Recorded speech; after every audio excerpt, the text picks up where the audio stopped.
Olá, tudo bem com vocês? Bem, pra quem não me conhece, eu sou essa menina aqui, ó. Sim, meu nome é Esther Belém Caneiro Mazoneto e eu sou a menina do vídeo do arrebatamento. Exatamente. Cresci um pouquinho, né? Nesse vídeo eu tinha apenas 10 anos quando eu gravei ele testemunhando a minha cura e minha experiência com o Senhor. E eu gostaria de refazer esse vídeo, só que agora com 19 anos. Então, vamos lá. Bem, vamos do começo. Eu tinha imunodeficiência primária e imunoglobulinemia. Para quem não sabe, o significado dessa doença é simplesmente que a minha imunidade era inexistente. Ou seja, qualquer vírus, qualquer bactéria, qualquer coisa que eu tivesse contato, eu tivesse alguma doença, eu contraía, ia piorando muito rápido e ficava, muito grave. Tanto que eu até peguei tuberculose. Bem, gente, eu fiquei internada durante 10 anos da minha vida. Estar como assim? Eu entrava e saía de internações, por pegar muitas infecções, por pegar muitas pneumonias, por conta dos refluxos que eu tinha, porque eu tinha muita alergia a diversos alimentos, a leite, a fritura, qualquer coisa. Eu não podia tomar nem leite materno, porque eu tinha muita alergia. E isso causou uma asma. Então, por conta da asma, as doenças respiratórias eu pegava muito mais rápido. E muito mais rápido ainda por conta da imunidade, a falta da imunidade. E durante 10 anos, essa foi minha vida. Viver de máscara, de álcool e gel, não poder frequentar a escola direito, não poder ir para diversos lugares, ou qualquer local que eu ia, eu tinha que ir toda protegida, sempre com medo de contrair alguma infecção, contrair diversas infecções urinárias. Só que aos meus 8 anos eu aceitei Jesus. E aos 8 anos eu comecei a ler a Bíblia e ter uma fome por Jesus, por saber quem era esse Jesus que tinha me apresentado.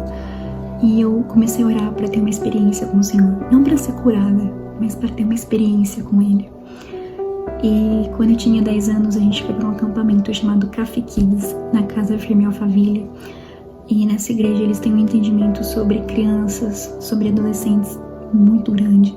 E nesse acampamento a gente fica durante 4 dias, nesse acampamento, que é no final do ano. E isso é um acampamento entregue ao Senhor. Então a gente fica 4 dias na imersão da palavra, de cura, das crianças realmente serem usadas por Deus. Só que nesse acampamento uma enfermeira teve que ir comigo para eu poder ir no acampamento, porque eu tinha, não só eu, mas toda a minha família, a gente tinha medo de pegar alguma infecção durante o acampamento. Então, ok. E no último dia eu tive essa experiência. Eu fui arrebatada. Só que vamos explicar melhor. A gente estava numa roda na noite da fogueira. Para encerrar o acampamento a gente tinha a noite da fogueira. E nessa noite da fogueira a gente tinha experiências sobrenaturais com o Senhor. Surdo via, mudo falava, cego via, era bem assim. E eu me perdi das minhas amigas, perdi das meninas do meu quarto e sentei do outro lado da roda. E de repente eu senti uma pessoa me abraçando muito forte, mas não tinha ninguém do meu lado. E quando eu fechei os olhos para sentir aquele abraço, eu acordei num lugar totalmente branco. E eu olhava assim e não tinha nada. E de repente surgiu um anjo falando: você tem que passar, você tem que passar. E de repente surgiu um rio de águas cristalinas. E eu ficava ok, então vamos lá. Eu passava nesse rio e quando eu passava nesse rio eu sentia como se algo arrancasse do meu peito, como se meu corpo queimasse. E por mais que eu estivesse passando muito rápido no rio, pra mim pareceram horas lá dentro. E quando eu saí do rio, eu dei de cara com uma porta de diamantes e o entorno dela era todo de ouro. E essa porta se abriu e Jesus falou: filha, que bom que você veio. Venha conhecer meu pedaço do céu. E assim que eu entrei, ele me deu a mão. Eu acho que eu nunca vou esquecer a sensação de dar a mão pra Jesus, de sentir a mão dele na minha. E ele me levou num salão que parecia um grande casamento, parecia um banquete, como se tudo já estivesse preparado, como se tivessem pratos nas mesas, flores, arranjos, era tudo muito lindo. E eu olhava para aquele lugar e ele falava: todos aqueles que creem em mim se sentarão nessas mesas.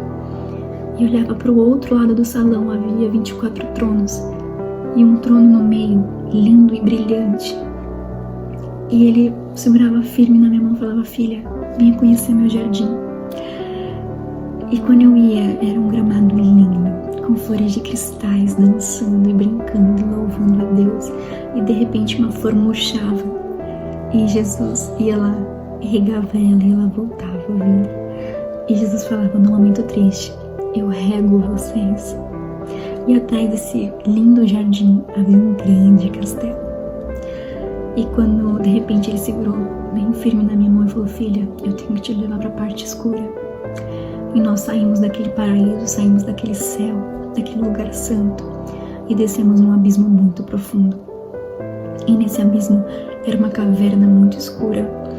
E eu sempre fui uma criança muito medrosa, então Jesus, já sabendo disso, segurou na minha mão e falou: filha, nada vai te acontecer, nada vai te acontecer. E nós seguimos por um caminho de pedra em formato de cruz. E o que não era preenchido pelas pedras era preenchido pelo enxofre. E muitas pessoas saíam do enxofre e começavam a gritar, pedindo socorro, pedindo ajuda. E Jesus falava: essa daqui tá por se adulterar, essa daqui tá por se embebedar. E de repente um homem levantava do enxofre e ele ia em direção ao copo de cerveja, mas o que tinha dentro não era cerveja. Que ele pegava aquela cerveja na mão e começava a tomar, e conforme ele tomava, ele ia virando pó no enxofre. E a gente ia seguir pelo caminho da direita quando de repente duas crianças levantaram e começaram a dançar. E Jesus me levou para outra caverna, uma caverna muito mais cheia do que essa, com pessoas dançando e dançando e dançando, e elas tinham sapatos de prego que perfuravam os pés delas. Então era como se fosse uma tortura constante, elas não poderiam parar de dançar, senão elas iriam ter os pés perfurados. E de repente, Jesus me tirou daquele lugar. A gente subiu como se fosse numa rampa branca assim, e eu voltei para o lugar branco. E ele falava: filha, fale para que todos busquem mais intimidade comigo. Fale para eles que é real, filha. Compartilhe com todos, conte para todos aquilo que você viu. E quando eu abri os olhos, todos ao meu redor estavam tendo experiências sobrenaturais com Deus. E os líderes que estavam ao meu redor, eles falavam que eles estavam orando por mim, porque eles ouviram como se eu estivesse urrando de dor, como se algo estivesse saindo de dentro de mim. E eu comecei a ter visão aberta, comecei a ver anjos dançando, comecei a ver anjos brincando com a gente de esconde-esconde, anjos tocando harpas, anjos tocando flautas, e os tios perguntavam aquilo que nós estávamos vendo, e eu orava por eles, e eles declaravam que eles queriam ver os anjos do Senhor, e eles começavam a ver a partir das orações, e foi uma sensação surreal. E quando eu voltei do acampamento, eu passei novamente no médico, fiz uma bateria de exames para saber se eu tinha pego alguma infecção ou se eu teria que ficar internada novamente. E o médico chama mais um médico, chama mais outro médico para ver os resultados. E ele olhou para mim e falou assim: eu como médico não posso te dizer isso, mas eu como cristão, eu te pergunto, você acredita em milagres? Porque você está curada. Eu nunca vi uma imunidade tão alta quanto a sua. E aquele dia marcou a minha vida. Eu nunca mais fui internada por conta da minha imunodeficiência primária e imunoglobulinemia. Eu nunca mais precisei tomar IgG ou IgA. Eu nunca mais precisei passar semanas e meses no hospital. Porque Jesus ainda cura. Jesus existe. O céu existe, o inferno existe. Então, sim, meus amados, arrependam-se, busquem intimidade com o Senhor, porque em breve Ele voltará.